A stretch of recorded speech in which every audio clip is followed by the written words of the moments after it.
Hello and welcome to another episode of the Unwanted Opinions podcast. Jay and I are back here on a Thursday.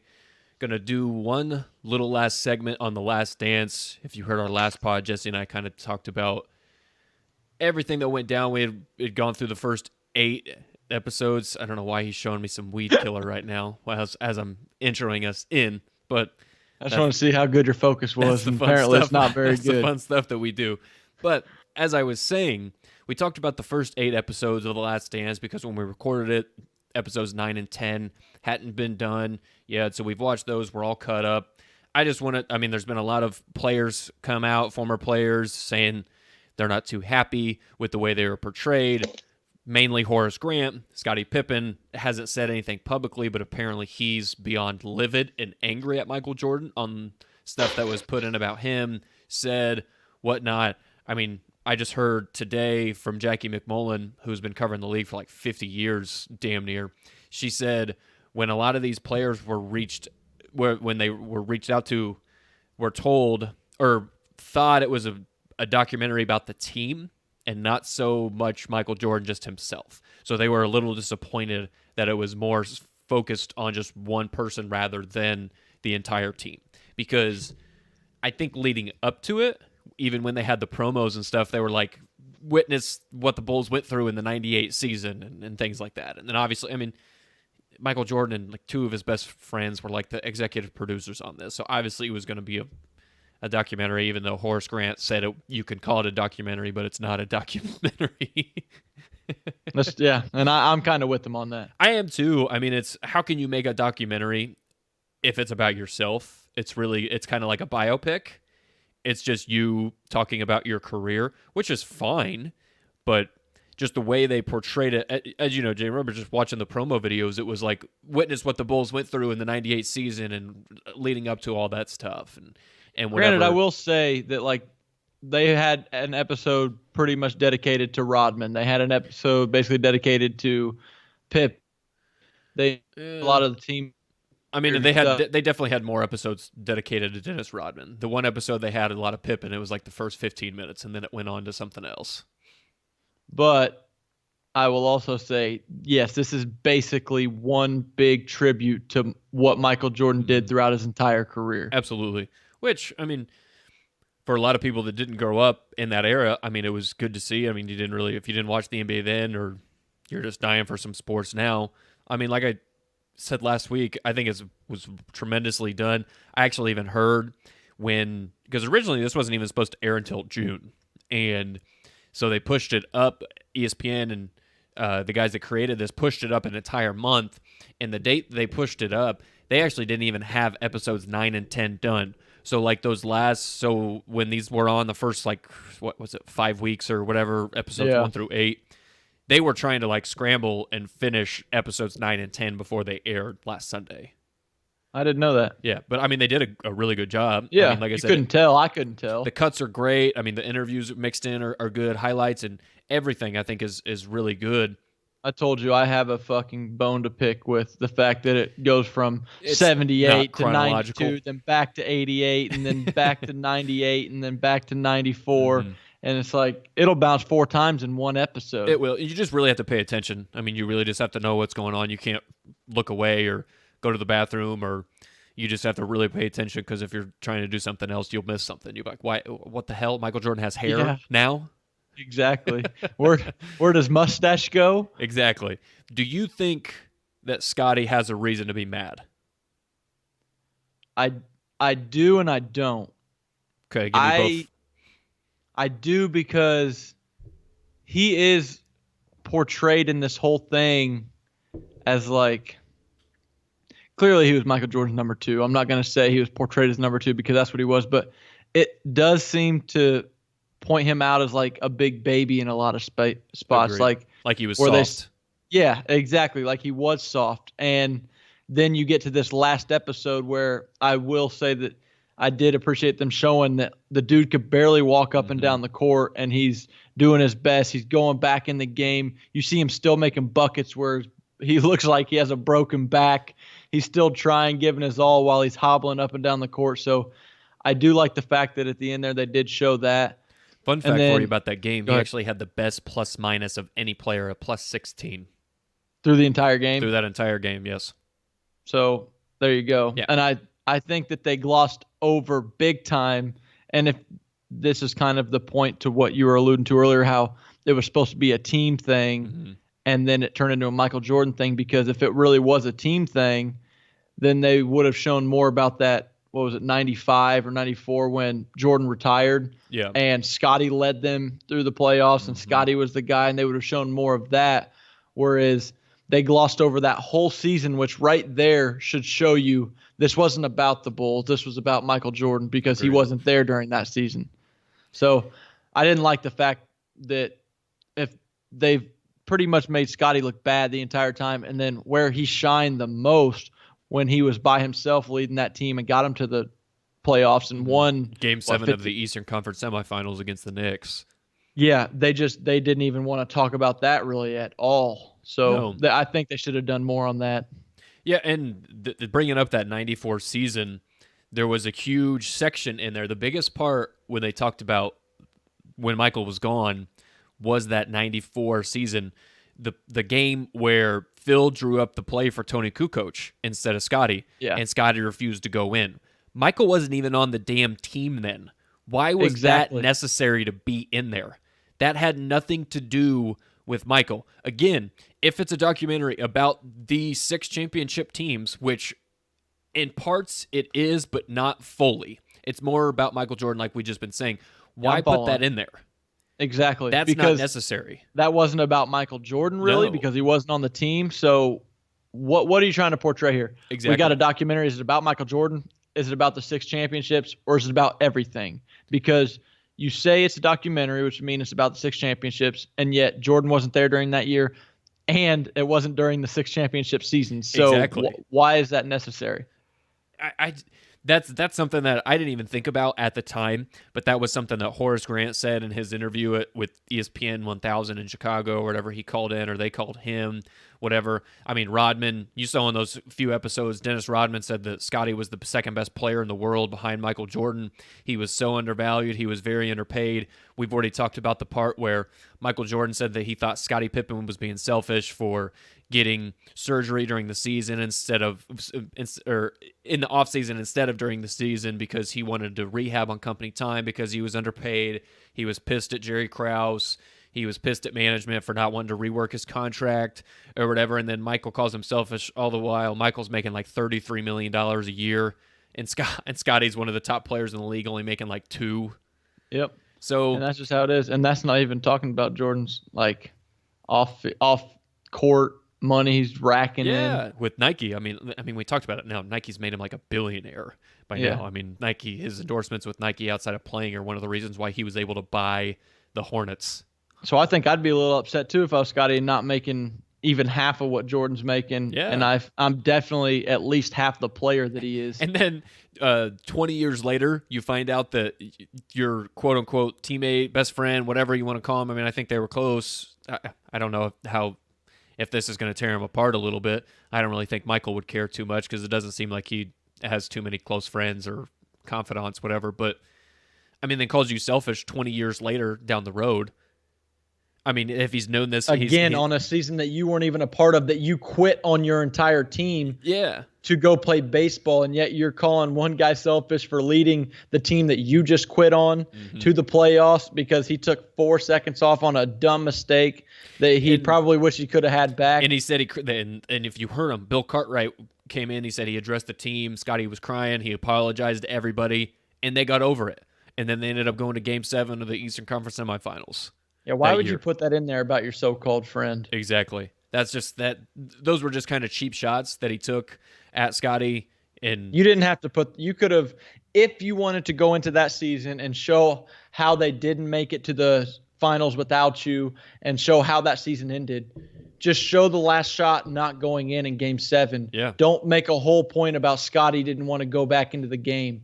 Just make it about the team. They lost the game. Then we moved on to 95. Yep. That's it. We're done. Yeah. And talk about the 17 games that he came back and played in the 95 season. And apparently, and surprisingly, got a few MVP votes for only playing 17 games, but that's neither here nor there.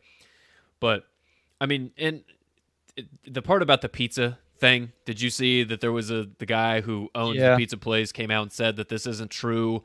It's there were two guys, and he made sure because he was a Bulls fan. He made the pizza. He delivered it himself because he didn't want anybody to fuck with it and whatnot. And I mean, I didn't buy that there were five guys that got up there because how on earth are five guys going to get up to the door of Michael Jordan's room? Now, I don't know much about how other teams do like their travel and security or whatnot, but I've had the opportunity to travel with the Colts before, and I've seen how they do things. This was last year, and I stayed in the hotel that the team hotel that they stayed in. We traveled with the team, and we weren't even allowed to go on the same floors as the players. There is no way five fucking guys got to the door at Michael Jordan's hotel. From no a pizza way. delivery place. No way. On top of that, had no affiliation with the team whatsoever. Exactly. There is just no chance in hell. And so, I mean, I don't know if the pizza was poisoned. There's been rumors that he was hungover. He had smoked a bunch of cigars. He ate an entire pizza himself, so he was just not feeling well the next day. And I don't know exactly what to believe. I think Michael Jordan's the only person that's ever going to truly know it. But he didn't want to, if that is true and he was drunk and hungover, he didn't want to look like a complete piece of shit. I mean, the fact that he still went out and dropped like 38 points and they won, I mean, just says a lot about how good the guy was. But still, I think that pizza story was a bit far-fetched. Yeah, they might have done things differently back then. I still don't believe they're going to allow five guys to go to the number one, probably sports figure in the world at the time. He might have been like the most famous person in the world at the time. Yeah, so I doubt they're just going to let five pizza guys go up to his room. But it could have been different back then. Maybe they did. Maybe they did poison it. I have no idea. Have no way to say they did. No way to say they didn't. You never know. You can't just take the word of the pizza guy, just like you can't just take the word of Michael Jordan. Maybe the dude just was really sick.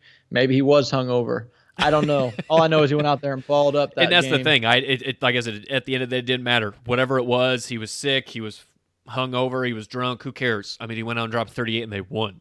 I mean, it still didn't matter, but I don't know. Well, was your take on Scottie the kind of same as mine on how they portrayed him? Absolutely. They portrayed him as weak. I thought a lot of it, which we've been told that Michael Jordan didn't want people to feel sorry for him, but I felt a lot of the times Michael in the documentary was saying, look what I had to deal with, and I was still able to go out and win 6 fucking rings. Basically, I did it all by myself. He didn't really credit that many people. He never credited Jerry Krause for as much as shit as he did. I mean, Jerry Krause did put together a pretty damn good team. Ryan Storff, multiple times. Exactly. So he didn't ever credit like Ron Harper or B.J. Armstrong or Horace Grant or Rodman. I mean, it was basically just look at me, look at me, look at me, and then all those other guys weren't that good, and I still won. Yeah, because now that you bring that up, even Rodman, all the times that people were talking good about him in that, if I'm remembering correctly, it was majority other players from different teams or other players from the Bulls team or even people they interviewed, not Jordan talking highly of Rodman. Yeah. I remember him saying they wanted to bring up the fact that Michael Jordan, the all-knowing Jordan, told Phil if he leaves for Vegas, he's not coming back in the 2 days or whatever. Yep. He wanted that to be known that he said that and then it came true. Exactly. And then he had to go hunt him down. Yep. I don't really remember Jordan talking much greatness about Rodman at the time. Or any of his guys, really any of his teammates. To me, Yeah. I honestly thought the best part of the whole documentary was the Steve Kerr part about his dad. I didn't know. I knew his dad was dead, but I didn't know how his dad died. Yeah, I didn't know that either. And then it was kind of odd that both of their dads were tragically killed. Yeah. And neither one of them really talked about it to each other. No. But that's just the emotions of a person. You don't know how people want to deal with things. Do they want to talk about it? Maybe they just wanted to avoid the whole situation altogether. Maybe they didn't. Maybe Jordan didn't even know that Steve Kerr's dad was murdered because he didn't take the time to ask or know or learn Steve Kerr. Maybe Steve Kerr just shut people out and didn't want to talk about it. But yet he was willing to talk about it in the documentary. So but you kind of saw it when Steve Kerr talked about it. He said, I went to practice the next day because I didn't know what else to do. Yeah. He's like, I didn't. And then his mom said she was like, people cope in different ways. That's just kind of how Steve was. That was something to take his mind off of everything. And I mean, you see that a lot of times with athletes. That's what they do. I mean, that's just what they know. So they're just going to go play basketball, or they go like the Brett Favre. I mean, one of his most famous games of all time, his dad had just died and he threw like 400 yards and 4 TDs on Monday Night Football. So people just kind of cope in different ways. But just to say one more thing, Jay, and then I'll let you, if you got any last comments about this. Just something that really made me angry at the end was when Michael said he wanted to go for 7. Well, then fucking stay. Because just because Phil Jackson was leaving, you said, I'm only playing for Phil Jackson. That's your problem, man. I don't care. He was going to go on a team that probably wasn't going to be that great because they were cutting Dennis Rodman. And he wouldn't have been this. He was getting older. They just cut him, and I think he kind of bounced around and maybe a team or two left and was gone. They traded Steve Kerr. Scotty was done with dealing with Krause and Reinsdorf. But Michael Jordan got anything he wanted. Michael Jordan probably could have gotten traded, could have found his way out of Chicago to go play for another team. He was only, 34 or 35 at the time. He should have stayed. If he always thinks about how he doesn't have 7 or he wanted more, I don't feel sorry for him. He could have fucking stayed. He could have stayed the last time. He could have came back, or he could have never retired the first time and maybe got some more rings. It's just, to me, yeah, I don't really have any sympathy for him. And I always hate to bring up LeBron during this because it always turns into a LeBron-Jordan debate.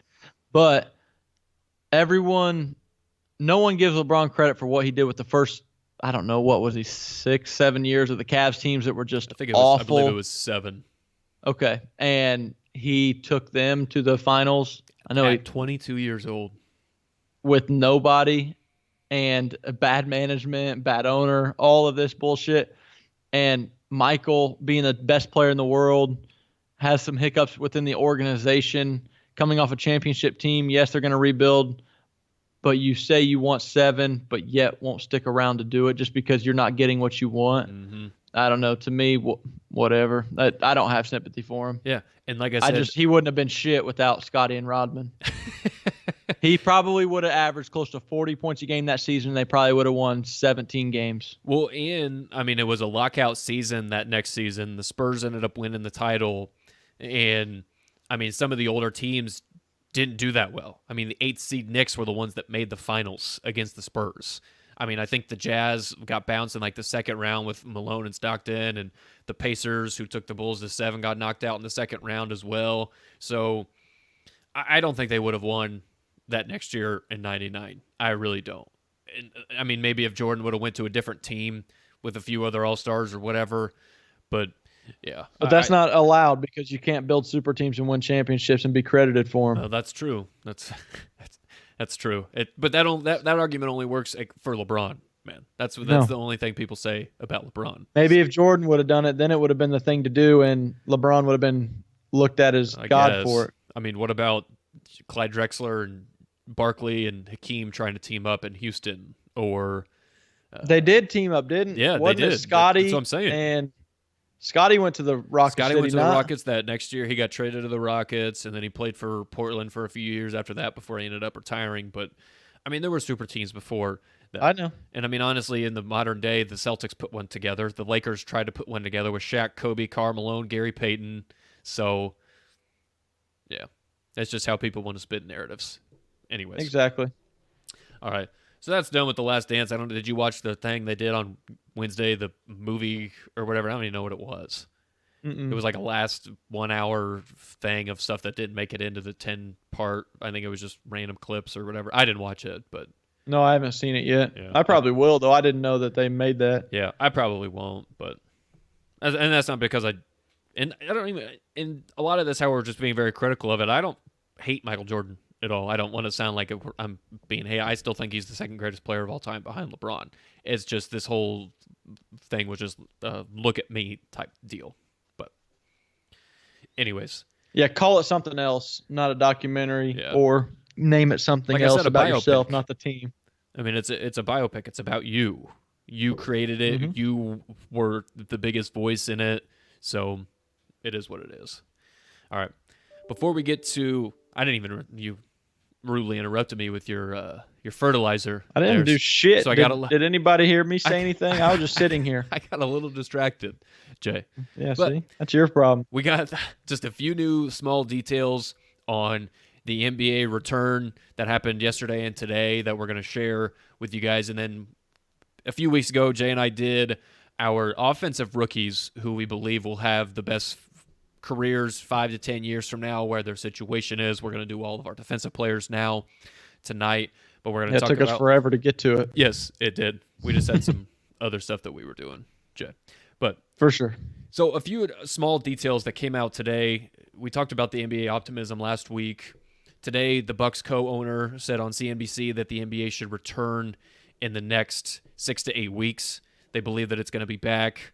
That's just furthering what Adam Silver's been preaching. A lot of the players have been preaching that we're going to get the NBA back. It's not going to be derailed this whole season.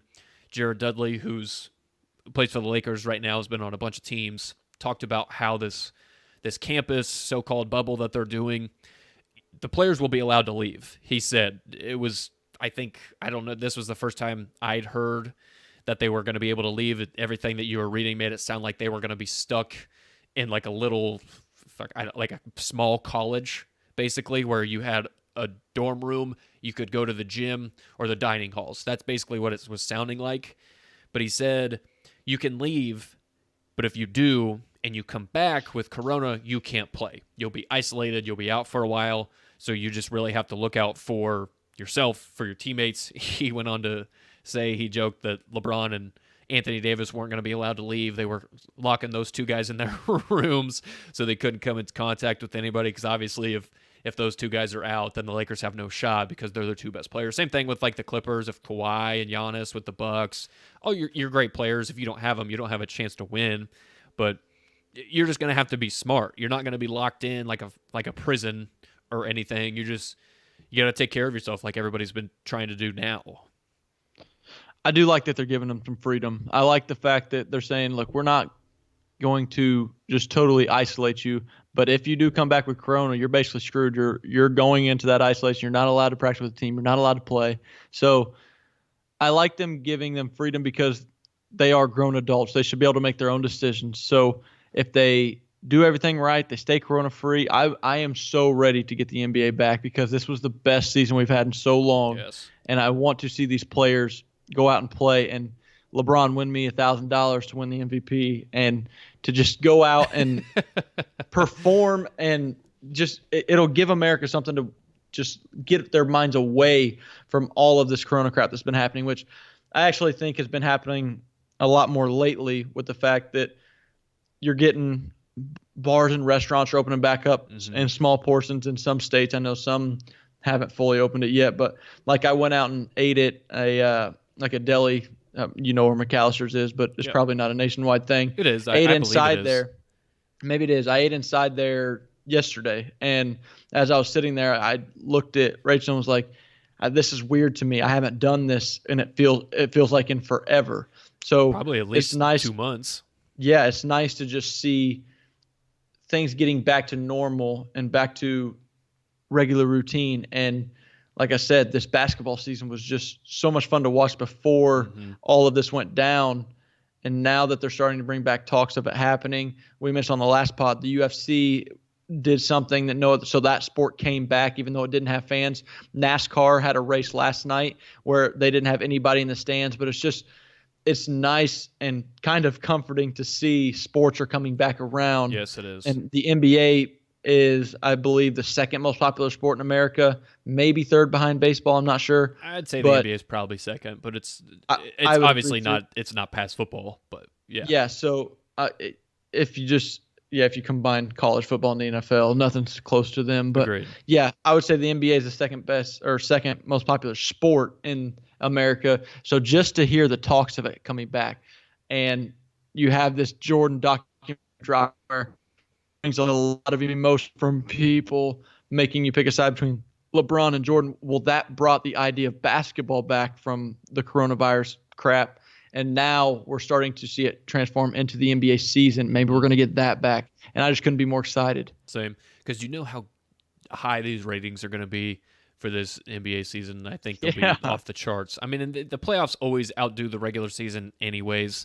I mean, that's honestly the same with any sport. I mean, baseball does better in the playoffs. The NFL does better in the playoffs because they mean more. But, I mean, it's just, like Jay said, it's just encouraging to see all these things because, I mean, it was maybe like a month ago we were seeing where some of the owners or the executives were saying we might as well just wash the season away because it's not worth the risk. It's not worth whatever. But I mean, there's places that are below the curve, such as, I mean, obviously the high populated areas, Chicago, New You York, got New York City, LA. California. Yeah. I mean, there's a lot of places that no, they couldn't do this because there's not enough testing or there's just too many people per capita where you just have so many people coming in contact with everybody. But there's places in our country where they can support these and it's something that comforts people too. I mean, sports do. I mean, sports That's is what a I way. said. It's oddly comforting knowing the shit's coming Yeah, back. it's a way to relieve stress. It gives people happiness. It just Something is, to it's look such a forward huge to. part of so many people's lives, and that it just will help because I'm on the portion where you got to reopen the country because I don't want to get political or anything like that, but I mean, you got to reopen the country in some places that can do it. You just have to be smart. I mean, don't go out there and be stupid and go out and touch things and touch your mouth and still try and practice all these safe social distancing things. But yeah, like you said, you went to dinner. If your county or state or city has restaurants open, go, but just be careful. I mean, Exactly. Go to those Wash stores, your just be hands when you're careful. done. Wash your hands before you go in. Take hand sanitizer. Just stay your 6 feet apart for now. Yeah. Just do what you need to do to just keep yourself safe. But at the same time, you can't be living in fear and Exactly. allowing the country to run itself into the ground. Yeah, because we would eventually obviously get there if this just keeps spiraling down. But Yeah. so sports are a good way to get us all back up. So, Agreed. I'm glad that, like I said, we weren't going to spend too much time on that because there were just a few other small details from last week that just came out new. So very encouraging because we need sports, man.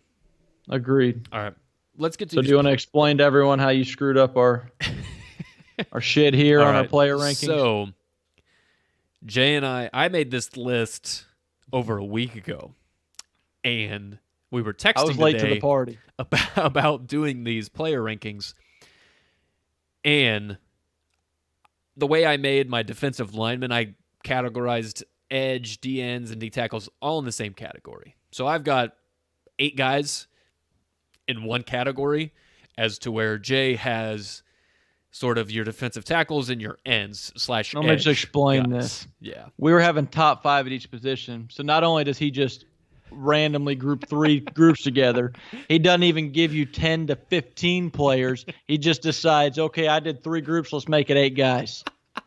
So that's how we got here. So we'll be bouncing around a little bit for the D line and edge, but then once we get to linebackers, corners, and safeties, we should be all right. Yep, exactly. So if you want to go ahead and I don't know how you want to start, Jay. Do you want me to start since my list is going to be however you want to weird do it, man? and Let's a just lot roll with different? your bum ass list. I got defensive tackles and edge guys, and then I have linebackers, corners, and safeties. Okay, so I've got linebackers, corners, safeties. So I've got those positions all worked out. And I got my top 5. I didn't try and do 9 to 12 guys there. I did 5. But Well, that's good. I didn't know how we were going to do these D-lines, so I just went ahead and just grouped them all together. So, I mean, obviously, I think Chase Young is the best out of all the defensive linemen in this draft, edge, whatever, inside, interior, whatever. Taken by the Redskins, I don't care where he went. I thought he was going to be a hell of a player anywhere. I mean, it helps that they've got 3 other really good players on the defensive line and a good coach in Ron Rivera. So as long as he stays there and Dan Snyder kind of gets out of the way, I think Chase Young is going to have potentially a 10 to 15 year Hall of Fame career. Agreed. And I don't think it's too early to say that just because of I don't either. the situation he went to. The dude's just the talent that he possesses, his upside. To me, I think he's better than Myles Garrett was coming out. And I think we already see Myles Garrett looks like he could potentially be a Hall of Fame player. So unless he's smacking people with helmets again. This is true. But on the field, like the actual gameplay in between the whistles, He looks like a Hall of Fame player at this Agreed. point in his young career. So there not much needs to be said about Chase Young. I'm He's my guessing number one he's edge your guy. number one edge guy. Yeah, Okay. he is. Okay. It's not even close. I'm sure you guys have heard all the draft talk following up. He might even be the best player in the draft period, regardless of position. So Chase Young, where he went didn't matter. He could have went to any one of the 32 teams, and he would have been my number one edge guy just because I think he's that talented and that physically gifted and that good of a football player. That's a spot, defensive end. If you're a really good player, you can succeed almost anywhere because it's sort of an individual spot, if you will. I mean, you do rely on some of your other guys too, but if you're one-on-one with a left tackle or right tackle, I mean, that's just between you and that guy. And if you can beat I'm just him, then trying to think out loud. Yeah. Like when J.J. Watt got to the Texans, they weren't that great, and he was just dominant. Yeah. When Khalil Mack went to the Raiders, they were not good, and he was just dominant. And I believe when Von Miller got to the Broncos, they weren't that good. No, they weren't. So they he was him just the second overall pick, so they weren't good. There you go, outright dominant. You so just like talked it's about just like Myles Garrett. The Browns were a joke. yeah, and he's just been dominant since he got there. Yeah. All right. So I'll go my 2 because I got Derek Brown at 2. I'm guessing, I don't know if you have him at 1 or 2, your interior lineman, but I've got him at 2. Derek Brown's my third interior lineman. Wow. Okay. Yeah. All right. Well, I've got him at 2, period, from all defensive linemen going to the Panthers. I think he's going to be a guy who, again, sort of like Fletcher Cox-esque. I think that's who he kind of reminds me of. Just the power that he's got. He's good in the run game. I think he's not as great of a pass rusher, but he'll command double teams. Again, I think this is a guy who the Panthers hope to have for another 10 to 15 years. I think he's going to have a good, long, solid career. I don't know if I'll say Hall of Fame for this guy, but I could see multiple Pro Bowls, make a lot of money, and be a dominant player. I like Derek Brown. Do not get me wrong. I have him at 3 because I really like the 2 guys ahead of him, and I feel like they both went to better spots than Derek Brown did. Okay. The Carolina Panthers defense after is you talk so about Derek Brown, young. give me your 2 guys you had ahead of him for interior. Okay. The reason I have him at 3 is because that Carolina defense is just so young. I feel like he's going to get a lot of the double teams because he's so big in the middle. Brian Burns on the outside, he's going to attract some attention. Still believe he only had like 6.5 sacks last year. So he played good as a rookie, not fantastic. You got another rookie this year going to be playing opposite of him at Yetur Gross-Matos. So, like, it's not like he's playing with a bunch of proven. So he's just going to shine anybody and just be this dominant because they have a lot of around him to help him. Very young defense, offensive-minded head coach, good offensive coordinator. So, like, I don't know too much about who they have coaching up the defense. I like him no as a idea player. who their defensive coordinator is. Yeah, exactly. So I like him as a player, but I think the 2 guys ahead of him are just as talented and went to better spots. And then since you wanted me to go ahead and give you my 1 and 2, I do. Javon Kinlaw's at 1. I think the dude's just an absolute monster. I think he's maybe the most aggressive defensive tackle in the draft. I guess he's in the NFL now. The most, I don't know, just lengthy, beefy. He's got it all. He can rush up the middle, powerful, long arms, very good in one-on-ones, demands double teams a lot. And then on top of that, he's going to San Francisco where they already have Nick Bosa from last year's Defensive Rookie of the Year. They still have Eric Armstead, who they just gave a big contract extension to. Dee Ford. They still have Dee Ford. They still have a lot of guys that are going to attract attention, and I believe allow Javon Kinlaw a lot of one-on-one opportunities that he's going to take advantage of. And I think Javon Kinlaw will be in the running for Defensive Rookie of the Year. That's what I think of him, and that's where he just went to the perfect spot. And then the dude in between Kinlaw and Brown, I got Neville Gallimore. You know how I liked him coming into the draft. I thought he was very underrated. The dude came out and ran like a 4.8 40 at 300 pounds. I think it was 4.79. There you go, 4.79. He can rush up the middle. He's a tank. I think he's called the Canadian Bulldozer or something like that. I think he went a little underlooked in this draft. And we talked about Dallas's draft before. I think Dallas knocked it out of the park. But to get this guy in the 3rd round, and they've got some proven guys. I know we knock them a lot, but their $100 million defensive end, DeMarcus Lawrence. I believe he should take a step up this year, demand more attention. They still have guys along that defensive front. Didn't they sign somebody in free agency? They signed Aldon Smith, who just got reinstated yesterday. They're also and Jay trying to Glazer's really high on him. They're also trying to get Randy Gregory reinstated. I think I said reinstalled, but I meant reinstated. Yeah, so I think Neville Gallimore, if you were to tell me you can have Derek Brown or Neville Gallimore, I really would be okay with either one. I think they're that close, but I just think Gallimore went to the better position for him to succeed. Yeah, so I actually have Javon Kinlaw at number 3, just flat out number 3. I think he's, again, an awesome player, and he may be it just depends on how you prefer your defensive lineman, whether you want more of an interior pass rush, if you want a guy who's better against the run, because I do think Derek Brown's the better all-around player. But if you're talking about pure pass rush, I think Javon Kinlaw is the better player. And I think he went to an absolutely perfect situation in San Francisco. I mean, you just talked about all the guys they have on the defensive line to help him out. And also, I think they've got a really smart coach in Kyle Shanahan, and also Robert Saleh calling the defense, and John Lynch at general manager, who I think his track record so far so good, has shown that he can draft good players. They develop players and what they do. So he's awesome. I've got Neville Gallimore on my list, but he's a little further down.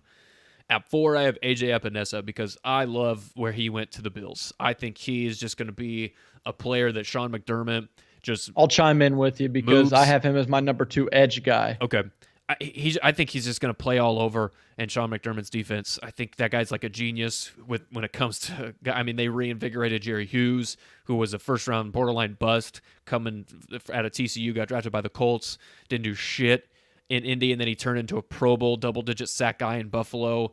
I mean, so I think he's just going to be a really good player, and I think he's really smart coming out of the Iowa scheme. I know a lot of people worried about his strength and his lack of production, but I think he can get stronger, and I think he'll have a lot of production because Buffalo's right now, Brandon Beane at GM and Sean McDermott, I think they've got a good team there. Yeah, and I was one of those people that were very skeptical of him coming out because of he's kind of slower, and he just flat out bench press sucked for him as the defensive lineman. But he could not have went to a better spot. You mentioned all the reasons with Sean McDermott and that defense they already have there and moving them all around. I just think he's going to flourish. I do too. Where he decided to end up. If he would have went to somewhere else like, I don't know, the Giants or somewhere like that, he definitely wouldn't have been as high on my list. He could have easily flamed out in a year or two. Exactly, but like him going to Buffalo was just phenomenal, and that's why he ended up at number 2 for me. Yeah. So you mentioned Neville Gallimore. I've got him at 6 total. I'll get to my guy before. But he was your 3rd interior defensive tackle, correct? Right? So we had the same top 3 Brown tackles. And Kinlaw. So I really liked Neville Gallimore too. You were actually the one that introduced me to him, and then after I went back and watched him, and I liked his production in Oklahoma. I like his size and his quickness. I think he's got a really good first step. And again, you mentioned the guys that Dallas is going to have if they get all their guys back. I mean, if Aldon Smith, remember what we saw from Aldon Smith in San Francisco. I mean, the guy was a Pro Bowl. He was arguably the best pass rusher in the league. Yes, they did. Actually, yeah, they signed him too. I knew they signed a defensive tackle. That was like Dallas's worst part of their defense last year. And it may be their strong point. I mean, they've got two really good linebackers and one okay now because Sean Lee's old, but they got a lot of depth now on the defensive line. I forgot about Gerald McCoy. Yeah, I thought they signed someone that just came to me. Because I think Neville Gallimore plays a lot like Gerald McCoy when he came out. He's not just this big, powerful guy like Sue was coming out. That's kind of like what Kinlaw is. Yes. I think he's more of like a Gerald McCoy type. He's going to give you pass rush at the middle, his quick first step, his ability to use his hands and just do a 1-2 step and then get right to the quarterback in a straight lane. And that's a lot how Gerald McCoy was coming out. Yep. And I think he's a lot like him. They're both from Oklahoma. Yep. Yeah, I like Neville Gallimore a lot too. I think he's a really good player. And again, it's a great situation for him. Since your list is fucked up, who'd you have it? So at 5, I have Yerder Gross-Matos. Okay, he's my 3rd ranked defensive end. Okay, so I've got him at the Panthers. I think he's a guy who's got tremendous upside. I think if he's coached correctly, I think he's pretty raw right now, but he's a guy I think was moved around a lot at Penn State. I think he can really produce in a lot of schemes. And again, like we just talked about Brian Burns, and now they added Derek Brown. They've got a young defensive line, and if they all, I guess, quote unquote, grow up. I know they're men right now, but if you grow up in the league together and you're producing for a long time, the Panthers may have one of the scarier D lines in the next 5 years if they all turn out to where they were drafted. But I agree with that. I really like his upside. I kind of knocked Derek Brown for this because I said Derek Brown, the Panthers don't have a lot of guys along the defensive front that are going to demand double teams yet. I think a lot of that attention is going to go to Derek Brown right from the jump, which in turn means that I think Gross Matos is going to get a lot of one-on-one situations where he can take full advantage of. Should benefit him. So exactly, and I think he's got a lot of athleticism. He's got the length. Sometimes I worry about can he get from point A to point B on a consistent basis, because he showed flashes at Penn State, yes, but you see all the potential there, but he just didn't always put it together at Penn State. So now can he do it at the next level? I don't know. That's yet to be seen. But I do believe, for the reasons I gave earlier, I do believe Gross Matos can perform and be – I have him ranked as the third best edge guy in this entire class. Out of pure talent, I didn't have him at third coming into the draft. But just based on a lot of the factors that we always go over, I have him right behind A.J. Epinesa on the edge. Yeah. Like I said, if those three guys turn out to be really good, I mean, he could turn out to be a steal for going in the second round. Yeah, he could. I mean, he was talked about a lot going in the first. Yeah, because of again, it was a lot. It was based on a lot of potential, and if he's coached the right way, which hopefully he will be, to not turn into bust or whatever. So, all right, at 7, I've got K'Lavon Chaisson. I have him as my fourth edge rusher, so we can talk about him too. So that pretty much puts this right at the same spot right here with K'Lavon Chaisson. Going to the Jags. Again, he's a guy who his production wasn't there in the beginning kind of the season. In the same boat as Gross Matos. Got all the physical talents in the world, just didn't always put it together on the field in college. But, I mean, his production in the last 6 weeks were a lot better than they were in the first 6 weeks of the season at LSU. LSU also graduated a lot of guys the previous year, so their defense wasn't as good. I think that hurt K'Lavon Chaisson. But he's a guy who, if he puts on maybe a little bit more muscle, gets a little bit thicker up front, and I know Jacksonville's kind of losing a bunch of guys up along the defensive front, but he's got the potential to be, I mean, he was picked, 20th overall. I think he's got the potential to be a premier pass rusher in the league for a while. I mean, you saw them. I don't think Dante Fowler ever lived up to what he was supposed to be, especially being drafted 3rd overall. But if he can be a little bit better than that, they obviously got a pretty good player, because Dante Fowler now has been a decent pass rusher for the Rams and just got paid by Atlanta. They turned Yannick Ngakoue into a really good player who's still not traded from the Jaguars yet, but he doesn't want to be there. They're not going to sign him, so he's going to be gone. They got Taven Bryan up front. Again, like I said about Chase Young, I'm not comparing these two guys, but this to me is sort of a one-on-one individual type. If you can beat the man in front of you, you're going to be successful in the league as a pass rusher. Yeah, I just don't think he can always do that. That's why he's 4th. I think he's a good player, but I think losing Calais Campbell. Yeah, I think losing Calais Campbell and losing Yannick Ngakoue is going to hurt his production going in. So he's going to have a lot of growing up to do, because he's raw right now. He's a physical freak, but he just doesn't have the tools, and he doesn't always put it together. So I have him at 4, but I would not be surprised just with the dude's straight athleticism and physicality, and being across from Josh Allen, who performed awesome last year. I think year 3, 4, he could be a real solid player, kind of like another guy that came out of LSU, Danielle Hunter, who came out raw, kind of needed to be in an NFL weight room, needed to be coached by an NFL coach, and just put it together. Now he's one of the top guys in the league. So K'Lavon Chaisson, I have him behind the other 3. Yeah, I don't know what the hell happened there. Somehow we got disconnected, and I don't even know what the last thing I said was. I know I rambled a lot about K'Lavon Chaisson, but I think you get the gist of what I was trying to say on why I had him where I had him. He's got potential to be a good player. Yeah, he wins a lot of one-on-ones with his athleticism, but he needs to get in an NFL weight room and learn technique a lot more, and then he could become a really, really good pass rusher. No argument there. All right, so my 8th and final player on the defensive line, Jay, I'll let you do your last couple guys, is Marlon Davidson going to the Falcons. He's my fourth D tackle. Okay, so I don't know and this is what I was telling Jay before we started recording this. I didn't know where to put Marlon Davidson, whether he's going to be interior or on the edge, because he's a 300-pound guy who Auburn used a lot on the edge. So I don't know if the Falcons are going to use him edge, if they're going to use him interior.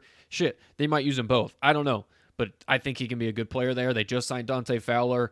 If Dan Quinn can somehow figure out to rekindle something, what he had in Seattle, a defensive side, he's still a good defensive coach. They just got to figure some stuff out, and hopefully they've just have been ravished with injuries the past few years. Atlanta has, so if they can stay healthy, I think Marlon Davidson's a really good pickup for them. Yeah, and I hope they use him a lot like they did in Auburn, where you move him all around, because he's got freak athleticism for being as big as he is. He's got size, he's got length, he's got power, he's got speed for being that size, and he's got instincts, and he ties it all together. And I think he's a really good player, and I think he went very underlooked, and he flew all the way to the second round. Yeah. I get this was a receiver-heavy draft, and a lot of receivers went, and a lot of offensive linemen went, but I think Atlanta could have got a really, really good player, like you mentioned, the defense court. I know Quinn's not a defense coordinator. He's the head coach. But, I mean, he's running that defense. He brought that Seattle scheme over there. I would really like to see him move Marlon Davidson around the defense, play him on the – he stood up at the edge for Auburn at some points and was in a 2-point stance. That was cool to see. Let him do that, because I saw him beat my top tackle in the entire draft and Georgia's Andrew Thomas. He beat him while he was in a 2-point stance with a speed rush at 300-something pounds. He's extremely athletic. That's why I didn't know where to rank him or how they were going to play him. So I have him as my fourth D tackle. I think all four of these D tackles could be very, very good. You only did 8. So who's your last edge and your last interior guy? Give me my last edge was Terrell. I think he's Werner Lewis he could be second or third on my list. I think baller. I think he's got all the tools. I think you're hearing this a lot, but size, speed, athleticism, length. He actually is really, really good with his hands. It looks like he's been coached up very well at Alabama with his pass rushing moves and his techniques. It's just that knee scares me. I heard one of the media who's pretty connected say that they don't think he's ever going to play again. So wow.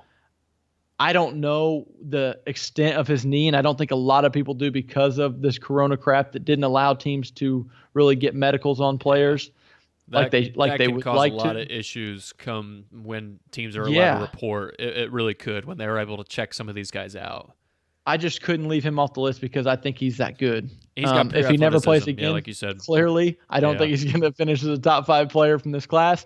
But if we're not taking into consideration, I really think he has a chance to be very, very special, and I hope that we get to see his career. My last defensive tackle was Justin Madubuike out of Texas A&M. Okay. A lot for the fact of where he went. You're going to see that as a common theme here, because that's why we did this list post-draft, because we didn't see a lot of people do player rankings post-draft, and I believe fit and where you go has so much to do with the success of your career going forward. No question.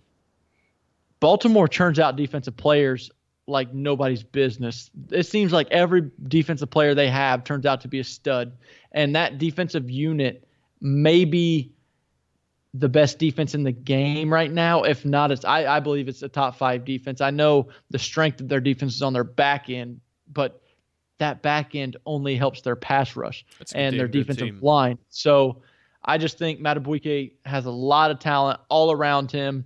Again, going to be in a lot of one-on-one situations that I think he could take full advantage of, because I think he's a pretty good pass rusher up the middle for a defensive tackle. Okay. You want to move the linebackers, Jay? Yeah, let's go to linebackers. Let me guess who your top 5 are. I'm going to guess we have the same 5 players, but I'm not going to say in order. Okay. I'm going to guess Isaiah Simmons, Kenneth Murray, Patrick Queen, Zach Bond, and Jordan Brooks. You even got them all in order except for Jordan Brooks and Zach Bond. I have those two flipped. Okay. I have Jordan Brooks as 4, Zach Bond 5. Okay. Actually, that honestly was my order, was Simmons, Murray, Queen, Bond, and Brooks.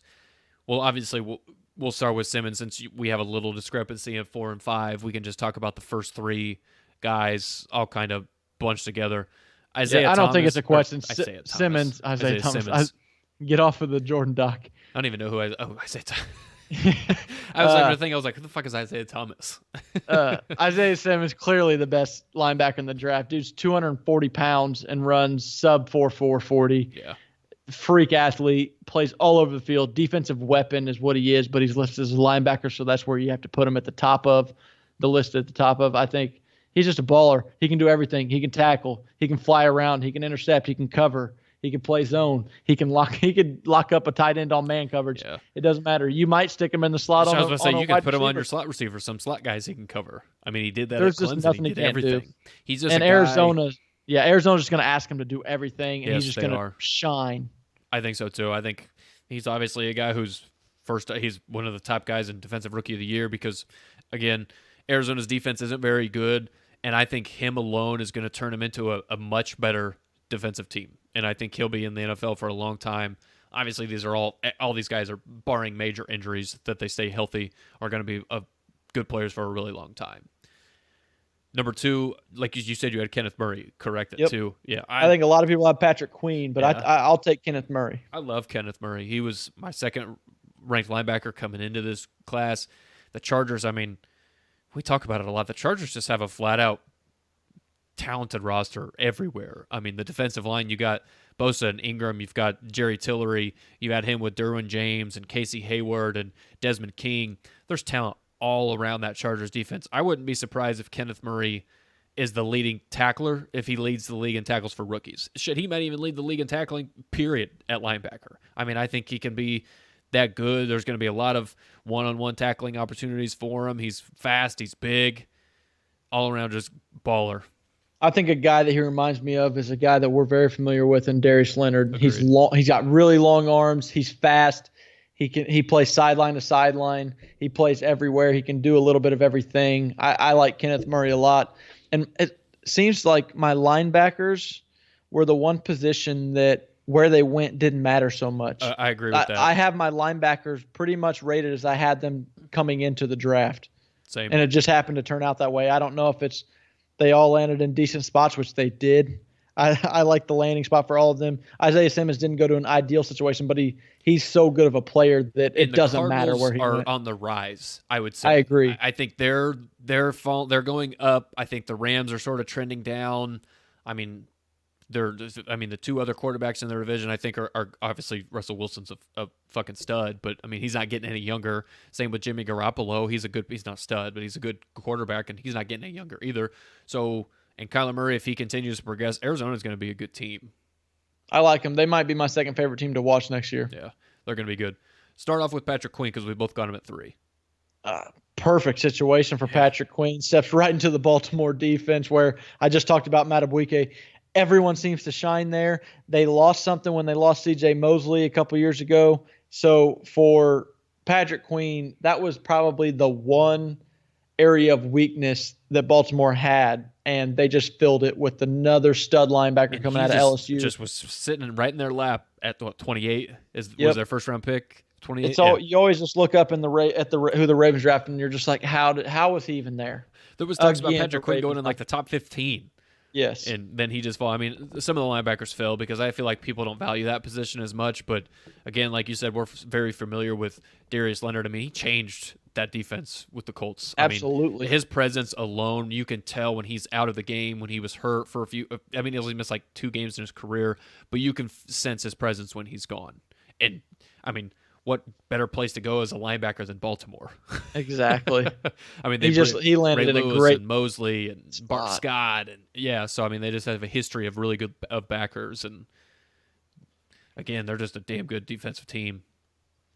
I've got Zach Bond at 4, and I'm not hating on that at all. and you have I him think at it 5. could have easily been flipped. And I think Zach Bond, I really like him. I think he can play all around at linebacker. I think he can play in space. I think he's a really good edge rusher as well. He's a really smart player. He goes to a pretty damn good Saints defense with Cameron Jordan, and they just signed Malcolm Jenkins, and they've got 16 million corners, I think, and Sheldon Rankins and Marcus Davenport, who's going to take a step up. So he just goes into a team where he doesn't have to be a star, and that's going to be perfect for him. Yep. And I like it. And I put Jordan Brooks at 4 because I just think the dude flies around, makes plays, always at the ball. He does show sometimes where he takes a bad angle or he has his head down, but I just think he's going to a place where, one, he gets to learn from just an absolute stud at middle linebacker. Yeah. And what the f- is Bobby his name? Wagner. Bobby Wagner. And KJ Wright. I mean, KJ Wright's one of the smartest guys in the league. And he's probably on the downturn of his career. Yeah, so for sure. you get Jordan Brooks being able to learn from both of those guys. You got Pete Carroll, who I don't know what he does or how good of he just sees talent, and he turns average players into really, really good players, and he always seems to get the best out of his guys. So I just think in that system with that coach, those guys he's learning from, his talent level, he could be something special in Seattle. And I think it really benefits Jordan Brooks that Seattle's base defense is cover 3, and they run that probably like 70% of the time. He's really going to have like one job. So he's going to have something to do. He's a tackling machine. He flies around on it. I remember the night of the draft, you and I texted, like, that's the absolute best spot for him. That is the perfect place for Jordan Brooks. He can. I think a lot of people looked at that as like a reach, and me and you both liked the pick. I loved it a lot. I thought it was really good. And that was actually one of the first-round picks that made sense to me for Seattle for the past few years, because they always seem to get gems in the second, third, fourth, fifth round, but their first-round picks don't ever turn out to be that great. So I think he's going to be finally a really good player that they picked. I liked it. Yep. Corner. I'm going to guess we both agree with the top 2, at least, in Okudah and C.J. Henderson. Yep, both just lockdown machines. Yeah. I just don't think it really mattered where either one of these guys went. They're going to be asked to go guard the best player, and I think they're both going to be very good at it. Yep, I agree. Okudah and Henderson, obviously, again, they just succeeded everywhere. You saw Detroit's been kind of a dumpster fire for a really long time, but Darius Slay was able to produce and be a really good player there. Same thing in Jacksonville with Ramsey and Aboye. They were both good players for Jacksonville at corner, so because they didn't need to rely on anybody else. They just went and locked down, did their job, and Ramsey talked a lot, but Darius Slay didn't, so they just mainly did their business and went home. But I got you. Yeah. Who do you have at 3? Trayvon Diggs. Okay. I've got him at 4. Former 5-star. Okay, former 5-star wide receiver, has the hands, brother of Stephon Diggs, has the NFL genes, athleticism. He went to Alabama, coached up by one of the great defensive minds in Nick Saban. I do think sometimes he takes a couple plays off, but I think that can be coached up. And I think he goes to a team in Dallas where bright lights, big stage. I just think he's going to shine. I think he's going to be very good for them. I think day one he's their best corner since seeing how they got Byron Jones out of there. I really like Trayvon Diggs coming into the draft. I think he went to a pretty good spot. We talked about Dallas's defensive line. Their linebackers, I think it's really going to help Trayvon Diggs on the back end, and he could be a really, really good player for a lot of years to come in Dallas. I agree. Like I said, I got him at 4. I think Jalen Johnson. I've got Jalen Johnson at 3. I think Jalen Johnson went to a really good spot in Chicago. I mean, you know Chicago's defense, man. He didn't make my top 5. They may have the best front 7 in all of football with Khalil Mack, and now they just signed Robert Quinn, and they've got Trevathan and Roquan Smith. They've just got a lot of dudes up there, up front. And I really like Jalen Johnson. I think he's going to be fit in seamlessly in Chicago. He was my third best corner, period, behind Okudah and Henderson. And again, I don't think he went to a bad spot because Chicago's defense is what's going to keep him in games because their offense is atrocious. Agreed. I'm not hating on it. He just didn't make my top 5. That's fair. But he'd have been right outside of it. He did go to a pretty good spot. My number 4 was Christian Fulton. And he was I like my 5. Fulton coming in a lot, and he went to a good spot in Tennessee where you got a good coach in Vrabel. You got, I do think they made a mistake by letting Jarrell Casey go, but they just everyone plays hard for Vrabel. They got a good team. They have a good defense, and Fulton, I think, went a little overlooked in this draft because of one game that he didn't play that well. And outside of that, I thought he played fantastic all year, and he's coming from a program that produces NFL DBs left and right every single year. So I think he's just going to be next in line to have a very good, solid NFL career. And he went to a good team. I like the player, like the fit. We're good there. Yep. I like I said, I've got him at 5. I think he's basically just going to fill in what Logan Ryan did. And I mean, they were 11 points away from playing in the Super Bowl last year. The Titans were. Don't know if they'll make it back there again, but I think they've got an all-around good roster. And I know you talked about them losing Jarrell Casey for a 7th-round pick. I thought it was stupid, but I just think that means they have really high hopes for Jeffrey Simmons. who showed what he could be when healthy Yeah. last year. Yes, he did. So then who's your 5? I've already given you all my 5. You're probably going to call me a homer, but I think Damon Arnett was the fifth best corner in I this just don't draft. like I just don't I like in the Raiders. I liked him at Ohio State. I thought when they picked him in the first round, I thought that's a little rich for me because I probably would have taken him in the second Hey, you were mad myself. because I said ew. Yeah, but first of all, let me tell you, he's probably the best tackling corner in the entire draft. And I think that says something in the NFL nowadays. You need your corners to be able to tackle. He's a willing tackler. He's physical. He's aggressive. He's going to come in there and be a leader from day one. I think you see what the Raiders are trying to do defensively. After last year, they got Jonathan Abram. They got some nasty guys. They got Max, what the hell's his name? Crosby. Yes, Crosby on the edge there. I really think Damon Arnett's going to come in and be the corner they wanted Garyon Conley to be coming out of Ohio State. Yeah. But Conley's more of a quiet guy, just shows up, does his job, and goes home, whereas Arnett barks. He barks on the sideline. He barks during the game.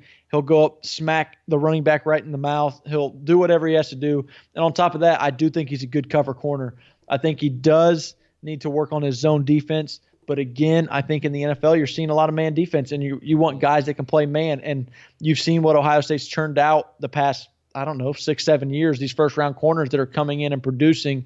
And, I mean, last year, he played almost the whole season with a broken hand and a cast on his hand, covering all the way up to almost his elbow. The dude still went out and played every day. That shows you what kind of competitor he is. And I think he's a solid player. He's got a lot of experience at Ohio State playing. He's been a starter basically the last 2 years, and he's gotten better every year that he's there. So I think he's going to turn out to have a pretty good career in Oakland. Do you even like Ohio State? I guess Las Vegas. They're all right. I only watch them every game. It was just funny because you just basically told us this guy's life story, telling us about why he's your 5th corner. But I mean, like I said, I like the player. It was a reach for me, and I'm just not sure because I'm not even arguing that it was a reach. I said defense, I would have waited and I know, second. And I agree, and you said that. But Raiders defense, I don't know, and I'm getting flashbacks of Garyon Conley there in Oakland. So, anyways, 2 different players though. That's a reason why it was just a little down for me. But see, because he didn't even make my top 7, he would have been 8 behind. You're going to call out Conley, but you're not going to talk about Denzel Ward or Marshawn Lattimore. Hey. Or Bradley Roby. Garyon, I didn't think all the Garyon guys Conley was as good as any producing. of those guys anyways, but that's neither here nor there. All right, let's go to safeties, Jay. Let's crank these safeties out before we get out of here. How long we went so far? We just hit the hour mark. All right, so let's crank out these safeties like you said. Yep. I got Xavier I think we're both McKinney. going to have the same number 1. Yep. Okay. Giants, he's going to be paired with Jabril Peppers, who I'm a huge fan of. I've always liked Jabril Peppers. The Giants' defense, I never realized how hard that kind of is to say really fast, Jabril Peppers. But anyways, the Giants, they got a lot of work to do defensively, but I really like Xavier McKinney's makeup. I like his play on the field. I think he can be a really good player for him, and they just got to get some help around him because, I mean, you're not going to succeed in the NFL if you don't have a good damn player on your defense at safety. So Agreed, but I thought he was the best safety coming into the draft, and he went to a place where he can just make plays. Yes, absolutely. Who's your 2? My number 2 is Antoine Winfield Jr. He was at 3 for me.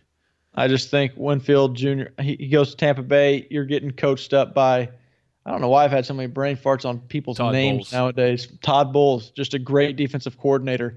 I think he showed that at his time with the Jets. Basically, everywhere he's been, his defensive have just played well. They play hard for him. They love him. And on top of that, Winfield Jr. has the NFL bloodline, the DNA. He's a straight-up playmaker when he's on the field. He does everything. He'll come down in the box and hit you in the run game. He can play the deep middle of the field. You can see he plays a lot like his dad did, physical, a little undersized, but will just give everything he's got. My only durability with him is his injury history and staying healthy on the field. 3 instead of 2. Because I've told you I've compared him to Bob Sanders, and that's my all-time favorite player. So he throws his body around. He doesn't care, but you love that part of him. It just scares you about the injuries. The same reason you love him is the same reason why you're scared of him. Exactly. So he's at 3, tremendous player. Again, like you said, he's going to Todd Bowles, plays in a perfect system for him because, I mean, Todd Bowles he had Jamal Adams for a few years and with the Jets. So he made Adrian Wilson a stud. in Arizona. So I think he can do some damage with Antoine Winfield Jr. I've got Jeremy Chin at 2. I became a huge fan of Jeremy Chin. He's going to Carolina. He's probably going to be the leader of that secondary so far because, let's face it, their defense just isn't that good. We talked about their D-line and the loss of Luke Kuechly. They still have Shaq Thompson, so they've got a few good players that they're just really young. That defense is going to be young, so he has a chance to become the leader of that defense, become a really good player because, I mean, he's got all the physical tools. This guy is just an absolute, physical specimen. I mean, all the testing numbers, he was almost identical to Isaiah Simmons. He's just 15, 20 pounds lighter. But he's still 225. It's not like he's some small guy. No, Darius Leonard, we've talked about before on here, playing linebacker in the NFL at 218 pounds. Yeah. That's his playing weight. So he could definitely play at 223, 224 in the NFL and have all the same size, speed, vertical athleticism that Isaiah Simmons is, who we were just pumping up a lot. I have him at 4 just because, again, when we go back to just how young that Carolina defense is, we don't know which players are going to pan out. And we don't know. It's very young. Yeah, all the inexperience, a lot of mistakes are going to be made, but I do think they're going to just let him go be a playmaker and just go get ball, go make plays, go do what you did that got you drafted out of such a small school. Fly around. Because I like him a lot as well. So you had him at 2. Had him at 2 and Antoine Winfield at 3. Okay. And then so you said you had Chin at 4. Who's your 3? Grant Delpit. Okay. I still like 5. Grant Delpit. I think he's a stud. If he would have came out the year prior, he'd have been a top 10 pick. The dude was – I don't know what happened last year. I believe that he might have had a small injury, and then it was. They talked about his ankle injury. His ankle wasn't ever fully 100%. So I think he could have been 100% the whole year. I think he could have went out and balled out. But what I was getting at was, I think he had a small injury that he babied because he knew he was going pro. He didn't want to risk hurting himself really bad before the draft, and then just his whole stock plummeting, which kind of did. He went to the second round, whereas the year before he was going to be a top 10 lock. But I just look so much at the tape of the year before and just see all the plays he made as a sophomore. He was and I'm like, good.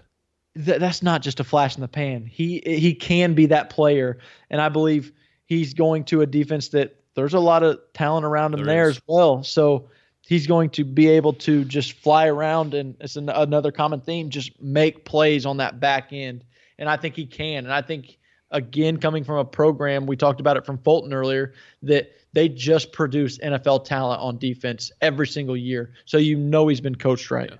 They call themselves DBU for a reason. Yeah, they're not really. Or that's Ohio State now. Ohio State, but yeah. Florida State. There's a lot you can compare. We're not going to compare them right now, but I'm just saying they call themselves that. But there's a lot of other teams that do too. I've got him at 5. Like I said, he's one of my favorite players from this draft. I really like him. I just had Kyle Duggar at 4 because he's going to play for Bill Belichick.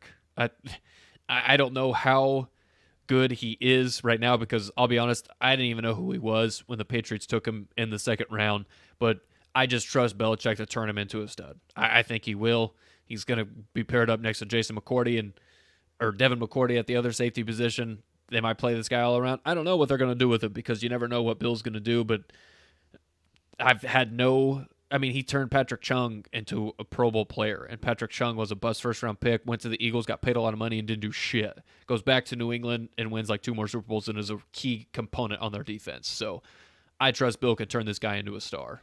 Maybe not a star, but a I see what borderline you're doing Pro Bowl there. guy. I just didn't really like him coming into the draft. I think he became so high-profiled when at the Senior Bowl he was making all the tackles, but. Yeah.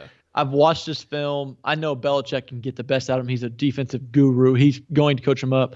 I just don't know if he's going to be able to fit in with that system. I don't know if he's going to be able to learn all the plays.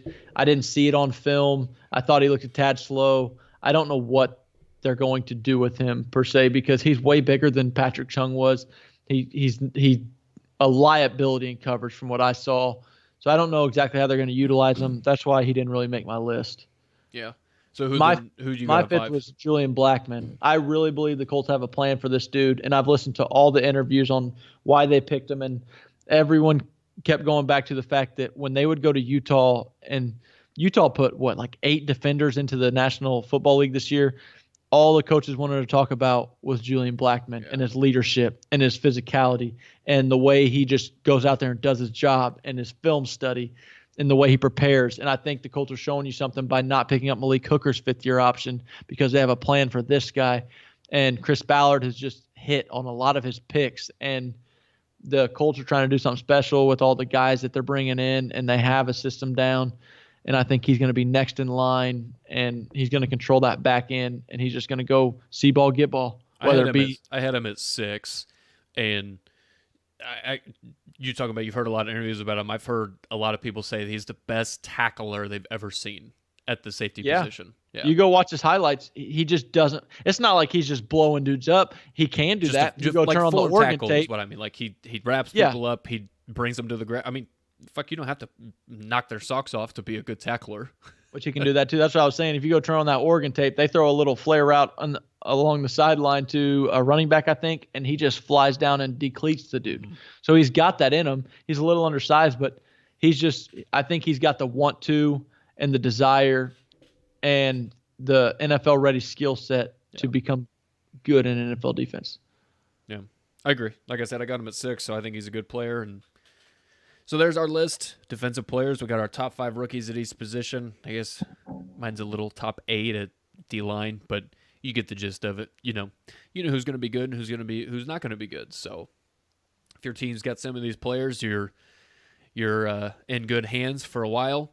But fucking defensively, you should be excited if you're Carolina. Absolutely. I got a top 5 safety from the class, a top 5 edge guy, top 5 interior guy. Yeah, well, I think they were one of the only teams in the modern draft era to go all defensive players in their draft. They didn't pick one of them bound player. to hit. Yeah, exactly. So, yeah. All right, but if you haven't already, please subscribe to the Unwanted Opinions podcast. And also, if you have not, please leave a rating and a review. You can do that on Apple Podcasts. That helps Jay and I out tremendously. You can also listen to us on Spotify, Podbean, wherever you get your podcasts. You can check us out on YouTube. We've got our YouTube page. All the podcasts get uploaded there if you like listening to stuff on YouTube. Many ways to get in touch with us: Facebook, Twitter, Instagram, Unwanted Opinions with Nick and Jay. You can email us, unwantedopinionspodcast@gmail.com. And if you are looking for supplements for your protein, if you're big into working out, you got pre-workouts, you can go to fnxfit.com. They've got a ton of great supplements you can use. You can get 15% off your order if you use the promo code FNXUOP. That's Unwanted Opinions Podcast. They're one of our partners. So as I mentioned, use that promo code FNXUOP and get 15% off at checkout. Yeah, Nick's been using the protein, says it tastes just like any other. It's not bad. It's not chalky, not chunky. It mixes really well. I just drink it with water. It's just 1 scoop, 22 grams of protein. It's 115 calories. So, yeah. I haven't used really anything else, but I know you can't see Nick, but he's basically jacked. But he almost got the gig to be the Hulk, and he believes it was because of FNX Fit. It was because of our partnership. Take that as how you want it. All right, but we'll get out of here. All right. Until next time.